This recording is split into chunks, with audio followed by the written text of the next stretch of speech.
Hello friends, মিঠুর পাকশালায় আপনাদের সবাইকে স্বাগত। আজ আমি 1 কাপ চিড়া ও হাফ কাপ বেসন দিয়ে ভীষণই টেস্টি একটা রেসিপি আপনাদের সাথে শেয়ার করছি। এই জন্য প্রথমে একটা পাত্র নিয়েছি, তাতে একটা স্ট্রেনার নিয়ে এতে মেজারিং কাপ মেপে হাফ কাপ পরিমাণে এখানে বেসন নিয়েছি। বেসনটাকে একটু চেলে পরিষ্কার করে নেব। বেসনের মধ্যে অনেক সময় মোটা মোটা লাংস থাকে, তো যাতে এগুলো না থাকে মোটা মোটা দানাগুলো, সেই জন্য এটাকে একটু চেলে নেওয়া প্রয়োজন। তাহলে এই বেসনের ব্যাটারটা তৈরি করতে সুবিধা হবে। তো সেই জন্য দেখুন এটাকে একটু ভালো করে চেলে পরিষ্কার করে নিচ্ছি। তো বন্ধুরা, আজকের রেসিপিটা ভীষণই টেস্টি একটা রেসিপিটা যদি ভালো লেগে থাকে তাহলে অবশ্যই বন্ধুদের সাথে একটু শেয়ার করে দেবেন এবং রেসিপি পছন্দ হলে একটা লাইক করতে ভুলবেন না। তো দেখুন এরপর আমি খুব ভালো করে এগুলোকে চেলে পরিষ্কার করে নিলাম। এইভাবে বেসনটাকে যদি একটু চেলে ব্যবহার করা হয় তাহলে এর মধ্যে আর কোনো মোটা লাংস থাকবে না। তো দেখুন এরপর আমি এখানে মেজারিং কাপ মেপে হাফ কাপ পরিমাণে জল নিয়েছি। এর মধ্যে কিছুটা জল দিলাম, পুরো জলটা এখানে লাগবে না। কিছুটা জল দেওয়ার পর চামচে করে খুব ভালো করে এর সাথে মিশিয়ে নিচ্ছি। এইভাবে অল্প অল্প করে জল দিয়ে এর একটা বেশ স্মুথলি ব্যাটার রেডি করে নেব। তো দেখুন ব্যাটারটাকে এভাবে ক্রমাগত চামচে করে নাড়াচাড়া করে মিশিয়ে নিচ্ছি। আপনারা চাইলে এটাকে একটা হ্যান্ড মিক্সারের সাহায্যেও খুব ভালো করে মিশিয়ে নিতে পারেন। তো ক্রমাগত নাড়াচাড়া করতে করতে এটা খুব সুন্দর একটা ব্যাটার মতো রেডি হয়ে যাবে।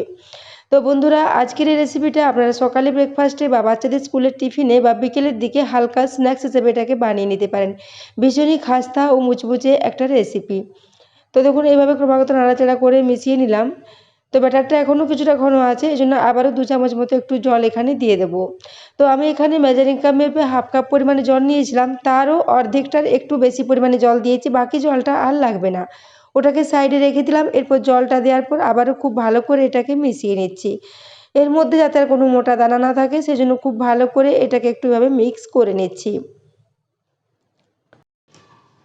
তো দেখুন ব্যাটারের কনসিস্টেন্সিটা এরকম হয়েছে। তো এটাকে এরপর ভালো করে মিক্স করে সাইডে রেখে দিলাম। এদিকে একটা মিক্সির জার নিয়েছি, তাতে মেজারিং কাপ মেপে 1 কাপ পরিমাণ এখানে চিড়ে নিয়ে নিচ্ছি। চিড়ে মোটা বা পাতলা যে কোনো দানারই হোক না কেন, কোনো অসুবিধে নেই। তো আমি এখানে একটু মোটা দানার চিড়েটাই নিয়েছি। চিড়েটাকে আগে একটু চেলে পরিষ্কার করে নিয়েছিলাম, তারপর চিড়েটাকে একটা মিক্সির জারের মধ্যে দিয়ে খুব ভালো করে গুঁড়ো করে নিয়েছি। এদিকে যে ব্যাটারটা রেডি করে নিয়েছিলাম সেটাকেও এখন নিয়ে নিলাম।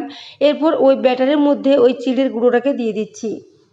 তো পুরো চিড়ের গুঁড়োটাকে দিয়ে দিলাম। তারপর এখানে চামচে করে খুব ভালো করে এই ব্যাটারের সাথে চিড়ের গুঁড়োটাকে মিশিয়ে নেব।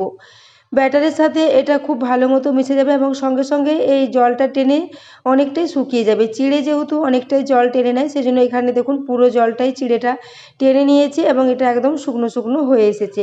এরপর চামচে করে এটাকে খুব ভালো করে একটু মিশিয়ে নেব। তারপর 5 মিনিটের জন্য এটাকে একটু রেস্টে রেখে দেব। তো দেখুন এটা মেশানোর সঙ্গে সঙ্গেই খুব ভালো মতো শুকিয়ে গেছে এবং জলটা একদমই টেনে নিয়েছে। তো এভাবে এটাকে একটু খুব ভালো করে মিক্স করে নিলাম। তারপর এটাকে 5 মিনিটের জন্য রেস্টে রেখে দিয়েছিলাম। তো 5 মিনিট পর আমি এর ঢাকাটা খুলে নিচ্ছি। তো দেখুন এটা এখন খুবই শুকনো শুকনো হয়ে গেছে। তো এর মধ্যে আর জল মেশাবার কোনো প্রয়োজন নেই। এরকম একটা বেশ শুকনো শুকনো ব্যাটার মতো রেডি করে নিতে হবে। তো এদিকে আমি 2টো কাঁচা লঙ্কা কেটে রেখেছিলাম, ছোটো টুকরো করে 2টো কাঁচা লঙ্কা দিয়ে দিয়েছি। এর সাথে 1 টুকরো আদা একটা গ্রেটারের সাহায্যে গ্রেট করে এর সাথে মিশিয়ে নিচ্ছি।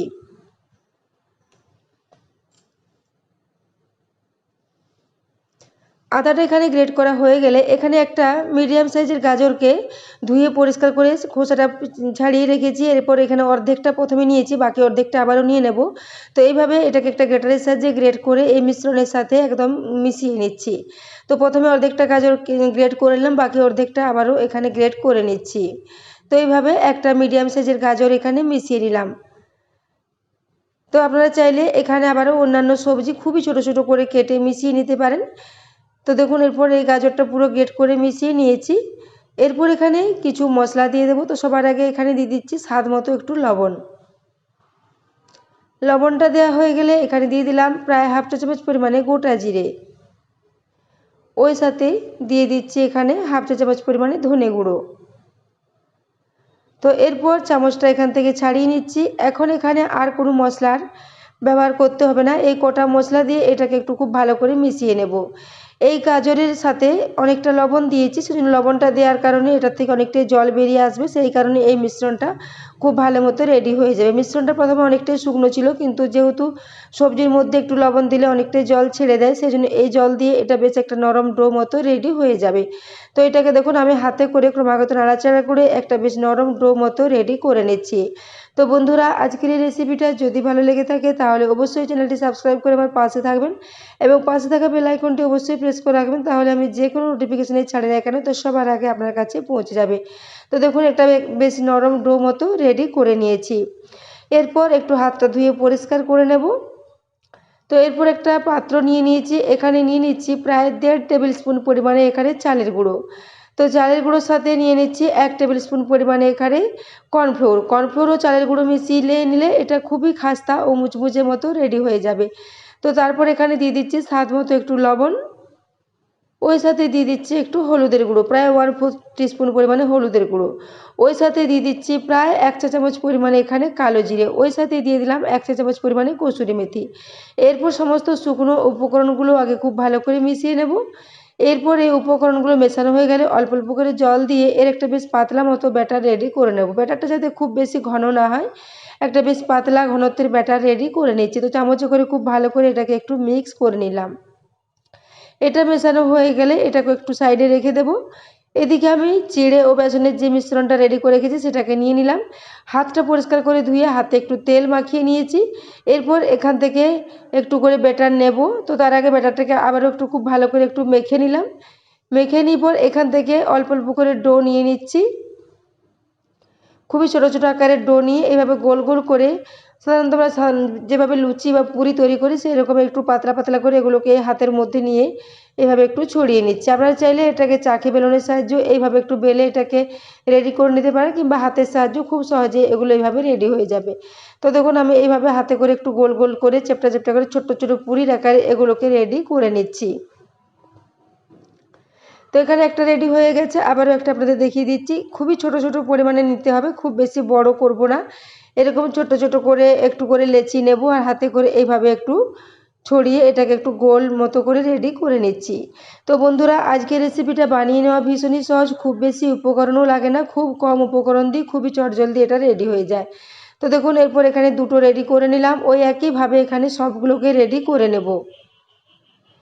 তো দেখুন এখানে সবগুলো রেডি হয়ে গেছে, এরকম পাতলা পাতলা পুরির আকারে সবগুলোকে রেডি করে নিয়েছি। এদিকে যে ব্যাটারটা আমি রেডি করেছিলাম সেটাকেও আবারও খুব ভালো করে চামচে করে একটু মিশিয়ে নিচ্ছি। এরপর ওই যে পুরিগুলো তৈরি করে রেখেছি ওগুলোকে একটা একটা করে এইভাবে এই ব্যাটারের মধ্যে ডুবিয়ে নেব, তারপর এগুলোকে তেলের মধ্যে দিয়ে দেবো। তো সেই জন্য আগে থেকেই আমি একটা ফ্রাই প্যানে প্রায় 1/2 কাপ পরিমাণে তেল গরম হওয়ার জন্য রেখে দিয়েছিলাম। তেলটা খুব ভালো মতো গরম হয়ে গেছে। এরপর এখানে এই নাস্তাগুলো একটা একটা করে দিয়ে দিচ্ছি। তো দেখুন চামচে করে এভাবে ব্যাটারের মধ্যে ডুবিয়ে এখানে দিয়ে দেবো। তো একেবারে সবগুলো দেওয়া যাবে না, দু ব্যাচে করে এগুলোকে ফ্রাই করে নিচ্ছি। তো দেখুন এখানে যতগুলো দেওয়া যায় একেবারে দিয়ে দিয়েছি, তারপর উপর থেকে এইভাবে একটা চামচে করে তেলের ছিটে দিয়ে দিচ্ছি, তাহলে উপরটা খুব ভালো মতো শুকিয়ে যাবে। তো এইভাবে এগুলোকে প্রায় 2 মিনিট পর্যন্ত মিডিয়াম ফ্লেমে একটু ভেজে নিয়েছি, তারপর এগুলোকে উল্টে নিচ্ছি। গ্যাসটা মিডিয়ামে রেখে এইভাবে উল্টে পাল্টে একটু লালচে করে এগুলোকে ফ্রাই করে নেব, তাহলে এগুলো ভীষণই খাস্তা ও মুচমুচে মতো রেডি হয়ে যাবে। যেহেতু চালের গুঁড়ো ও কর্নফ্লোর দেওয়া আছে, দুটোই ভীষণই খাস্তা ও মুচমুচে হয়। তো দেখুন এরপর এগুলোকে এভাবে রেডি করে নিচ্ছি। তো এগুলো ফ্রাই করতে প্রায় 4 থেকে 5 মিনিট মতো সময় লাগবে, তার মধ্যে এগুলো খুব ভালো মতো রেডি হয়ে যাবে। তো বন্ধুরা আজকের এই রেসিপিটা আপনারা বাড়িতে অবশ্যই একবার ট্রাই করবেন এবং কেমন লেগেছে কমেন্ট করে জানাতে ভুলবেন না। তো দেখুন প্রথম ব্যাচের নাস্তাগুলো এখানে রেডি হয়ে গেছে এবং কালারটা দেখেই বুঝতে পারছেন খুব সুন্দর একটা লালচে কালার এসেছে এবং খেতে ভীষণই টেস্টি মতো এগুলো রেডি হয়েছিল। খুব কম উপকরণ দিয়ে খুবই চটজলদি এগুলো রেডি হয়ে যায়। তো এরপর এগুলোকে ছান্তার মধ্যে তুলে নিলাম, তারপর এর এক্সট্রা তেলটা একটু ঝরিয়ে নেব। তারপর এগুলোকে দেখুন প্রথম ব্যাচেরগুলো নিয়ে নিয়েছি, দ্বিতীয় ব্যাচেও একইভাবে এগুলোকে একটু ফ্রাই করে নিয়েছি। তো দেখুন বন্ধুরা এগুলো দেখতে যতটা সুন্দর হয়েছিল খেতেও ভীষণই সুন্দর হয়েছিল। তো এর একটা আওয়াজ আপনাদের দেখিয়ে দিচ্ছি, দেখুন ভীষণই খাস্তা ও মুচমুচে একটা রেসিপি। তো এরপর এটাকে একটা ভেঙে দেখিয়ে দিচ্ছি, দেখুন উপর থেকে ভীষণই খাস্তা ও মুচমুচে। এরপর এটাকে আমি একটু টমেটো সসের সাথে সার্ভ করে দিয়েছি, আপনারা এটাকে যে কোনো চাটনির সাথেই সার্ভ করতে পারেন।